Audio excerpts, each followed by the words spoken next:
చాలా డేస్ తర్వాత మళ్ళీ నా కాలేజ్ డేస్ గుర్తొచ్చాయన్నమాట. ఎంచక్కా సండేస్ వస్తే ఇట్లా స్ట్రీట్ షాపింగ్కి వెళ్తుండే నేను నా ఫ్రెండ్స్ అందరం. సో ఫైనల్గా నా పెళ్లి తర్వాత మళ్ళీ ఇప్పుడు స్టార్ట్ చేశాను. సో అలా కొంచెం సేపు బయటకు వచ్చాము కొన్ని తీసుకుందామని. సో నేను ఎక్కడ సూర్యుని వదిలేస్తానేమో అని గట్టిగా పట్టేసుకున్నాడు, ఇక నేను ఎటు వెళ్ళిపోతాను అనేసి. సో నేను కూడా పట్టుకొని నడుస్తున్నాను, పాపము అటు ఇటు వెళ్ళిపోతానేమోనని. సో ఇలా బేరమాడుతున్నాను బ్యాగ్స్ ఎంత అని. ఇది 160 రూపీసే అంట. సో చూసాను, ఓకే పర్లేదు, బట్ నాకు అంత నచ్చలేదు.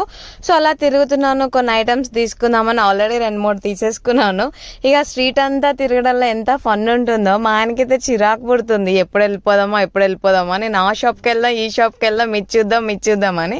సో అవసరం లేకపోయినా చిన్న చిన్న ఐటమ్స్ తీసుకుంటున్నాను అనమాట, ఏదో ఒకటి తీసుకోవాలి కదా వచ్చాక. సో మా సూర్యకి అయితే చాలా కోపం వచ్చేస్తుంది, ఎప్పుడు వెళ్ళిపోదామని. సో అందుకని నేను సూర్యతో షాపింగ్ అయితే బయటికి రాను. సో ఫ్రెండ్స్ ఉన్నప్పుడే బాగుంటుంది అనమాట బయటికి రావడం. సో ఫైనల్గా నేను చాలా హ్యాపీ.